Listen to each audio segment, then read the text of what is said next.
Maharlika kanina, binulgar niya kung bakit hindi pa rin makita ang ating Pangulo. Well, silipin natin yung kanyang Facebook, baka may panibago ng post si PBBM. According to Miss Maharlika, mga ate at kuya, muntik, puro patay ang pag-uusapan natin. Well, you know what, PBBM and First Lady Liza, kapag napag-uusapan yung mga patay-patay na ganyan, minsan humahaba ang buhay eh, di ba? And may kasabihan naman, di ba, na ang damo ay matagal mamatay. Tama ba? May kasabihan ganon, ang damo ay matagal mamatay. I don't know, baka depende sa kapalaran, di ba? Para tuloy minsan masarap na lang maging damo para umaba pa ang buhay natin. Anyway, puntahan ko lang yung Facebook ni PBBM. Tingnan natin kung may update na sa kanya. Alright, I'm here at his Facebook account. Official Facebook account. Makibalita tayo. Tingnan natin kung may update na pa. Alam mo, PBBM, ang Facebook mo parang Facebook ni Taning. Update din pag may time, ha? Tapos sabihin ko, meron mga post, may mga immaculate, inuuna yung immaculate. Unahan yung huntingin ng mga smugglers, lalo ngayong December, baka magmahal na naman. Well, nagmamahal na nga ang bilihin, baka lalo pang magmahal, baka maulit yung nakaraang December, ha? 850, may mga pag ganang. You know what, kapag alam niyo yun, parang may kantang ganyan, di ba? Yung, nakasakay ko sa jeep ang isang ale, nagro-rosaryo, mata niya'y nakapikit, pumaras na may kontento. Walang kumantamawi, walang pakulay. Ano nga yung title ng kantang yon? Parang ano So, nagpo-post siya. Siguro admin lang niya to, hindi siya nagpo-post nito, di ba? So, ayan daw. Inflation rate bumababa. Inflation rate, inflation rate bumababa, employment rate tumataas, kawalan ng trabaho bumababa. So, proud na proud siya na niyan. Bakit hindi namin ramdam? Siyempre yung unemployment rate bababa, tapos na ang pandemic eh. Marami na ang nagkatrabaho. Ang presyo ng bilihin daw bumababa, I don't think so. Mahal pa rin ang patatas. Pag bumili ka ngayon, patatas dati nakakabili ako 20 isang tumpok. Ngayon, 300 ang kilo. Ang karne, 400 pa rin. 'Di ba? Bigas ganun pa rin, hindi nyo maibalik sa presyong 40 nung araw. Dahil lang sa price ceiling, yan yung mga pinagpo-post niya. Ito pa rin yung huli niyang post na nag-face mask, na may pinirmahang dokumento. Wala talaga siyang pinopost na na pakikiramay sa mga namatayan dun sa pagsabog ng Marawi. Grabe na yung balita. Type natin Marawi. Kasi may may nakita ng suspect. Nakuha sa CCTV. Hindi siya nagre-react doon. Page ng Pangulo yan. Dapat, ayan na. Mga pictures ng, meron pang nakunan ng CCTV. Ito, yung naglalakad na yun daw nagpasabog. Parang estudyante, mga ate at kuya. Bata pa. Yan yung mga naglalakad na yan, di ang nagpasabog doon. Or mga suspect, suspect pa lang naman. Pero yan. Tanyo, matinding, yan ang pagmumuka. Hindi ka man lang makakita ng update. Kahit hindi mag-post ng ganitong post si PBBM sa kanyang Facebook, di ba? Mag-post man lang siya ng pakikiramay, may condolences sa mga namatayan dyan sa Marawi, sa pagsabog na yun. Wala rin siyang update sa mga binibigay na tulong sa mga nilindol sa Surigao, Surigao, at sa kung saang parts ng Mindanao. Pag Mindanao talaga napapabayaan, pero pagdating ng eleksyon, nagliliparan doon ang mga politiko, di ba? Kung todo kampanya sa Mindanao. Pag naupo na, dead man na ang Mindanao, no? Well, siguro sa PCO sa PCO page, may mga post na ganun. Pero dito sa Pangulo, parang he wants his Facebook page to be pristine, to be as clean as possible, na walang nega. Nega baga ang makiramay ka sa mga namatay dun sa pagsabog sa Marawi? Well, namatay, so nega yung namatay, di ba? Negative yung balitang yun. Pero makiramay ka, matutuwa ang taong bayan, magsalita ka. Hindi ka nagvi-video, wala kami nakikitang vlog mo, 'di ba? Vlogger kang presidente. O yun, may mga ganyan-ganyan kapag pagsakay-sakay sa helicopter, may 'di ba pagka ganyan kung si PRRD yan, baka nagkaroon na ng aerial inspection yan doon sa mga nilindol, makita yung mga damage nung lindol or whatever. O mga ganitong banal-banala na parang yung kanta nga ng ano ba yun? Yano ba ang kumanta nun? Or Yano rin kumanta nun. Banal na Kineme, Santong Kineme. Oh, sabi ni Lucy Driz. Oh. So, ang sabi ng vlog ni Miss Maharlika kanina, eto nga po, muntik-muntikan na daw yang mamatay. Hindi ko alam kung mamatay sa, baka nabilaukan sa Goldilocks eh. Right? Ay, nakakatuyot naman ng lalamunan talaga yun, di ba? Talaga mapapangiwi ka naman noon sa sakit. Tama ba? Baka nasobrahan sa Goldilocks. Baka kaya namatay. Or baka merong gugurgur, baka merong ng sniper or mananaksak. Bakit hindi siya nakikita? Picture lang ang nakita natin few days ago, like 3 days ago. Until now, wala siyang video na, hello mga kababayan, ganyan-ganyan. Kumusta po kayo? Wala, hindi siya napapanood. So, ang sabi ni Miss Maharlika, tinatago daw ngayon si Kuting. Itinatago for what? Baka ma-sniper? Baka mabaril? Baka mataga? What?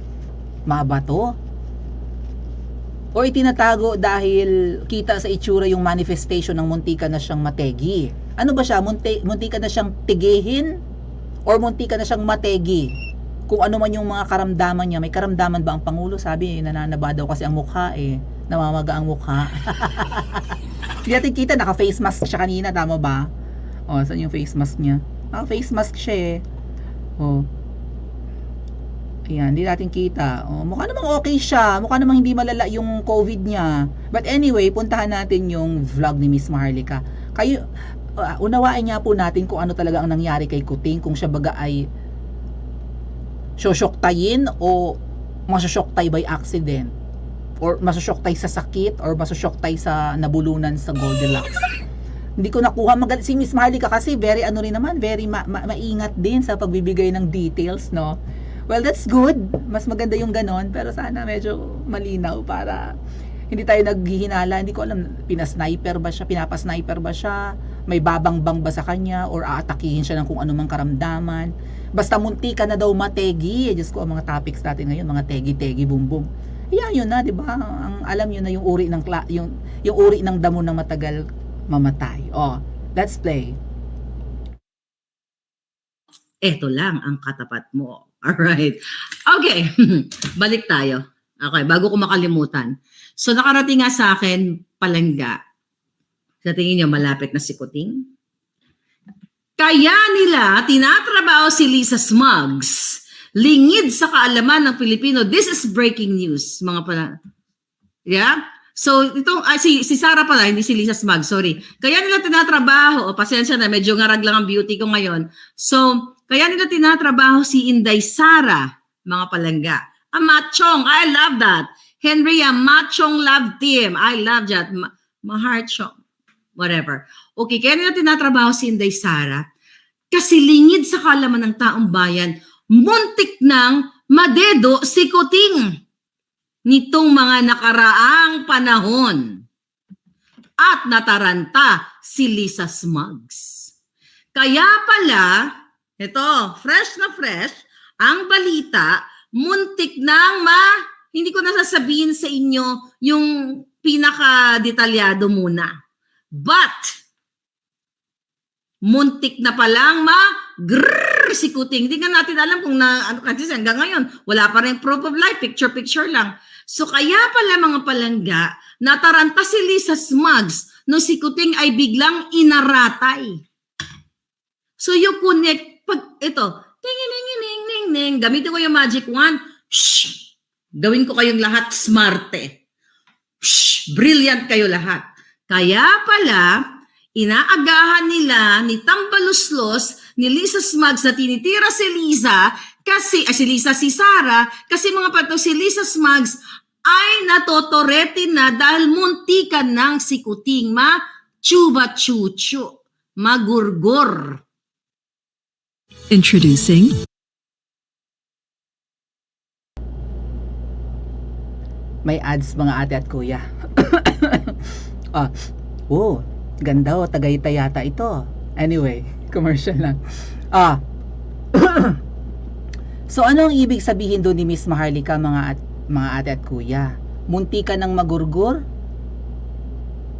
May ganun kasi siyang muestra, di ba? Yung hawak niya yung wand ni Harry Potter. Munti ka ng magurgur or munti ka ng mapatay o munti ka ng mamatay? Mapatay is may papatay, di ba? Right. Kung munti ka na siyang mapatay, merong papatay sa kanya. Kung munti ka ng mamatay, inatake, inaratay. Ginamit din niya yung term na inaratay. Tama ba ako? Inaratay daw. Inaratay, inatake ba sa puso? Ima-magic the wand daw tayo para maintindihan natin. Wala naman ako naintindihan. But anyway, nataranta daw si Madam sa nangyari. So, ano kaya ang nangyari? Okay, sabihin na natin hindi na kasi kung ang nangyari ay merong magsa-sniper kay Kuting, merong bumaril or merong nanaga, magiging laman ng balita 'yan eh. Ganito ka, pwedeng ang maging headline, ganito ka desperado ang mga kalaban or kritiko ni Kuting. Willing pumatay, ganun no, sa sobrang inggit, sa sobrang galit. Ganun 'di ba? Kung naalala nyo noon nung sina Madam Imelda at si FEM pa nung panahon nila, tinaga si Madam Imelda, 'di ba? Sa isang okasyon, tinaga, nasalag lang niya ng kamay kaya maraming sugat yan dito si Madam Imelda. Tinaga talaga yan. So, kung gano'n yung nangyari, headline na yan, balita na yan na malala.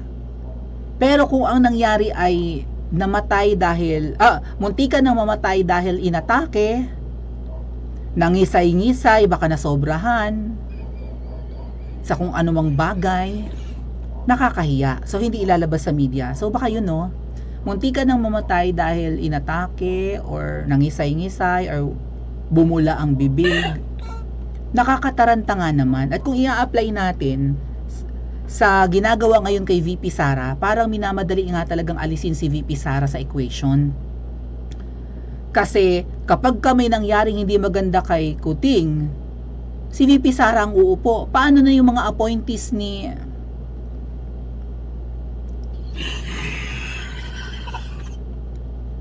for sure papalitan ni VP Sara yun. Yung mga appointees ni Kuting, wala siyang tiwala dyan. Hahanap si VP Sara ng mga may mapagkakatiwalaan niyang panibagong Secretary of, di ba, National Defense, DSWD, DOH. Hahanap siya ng panibago. Iilan lang siguro ang i-retain niya dyan. So, paano na yung mga they can deliver?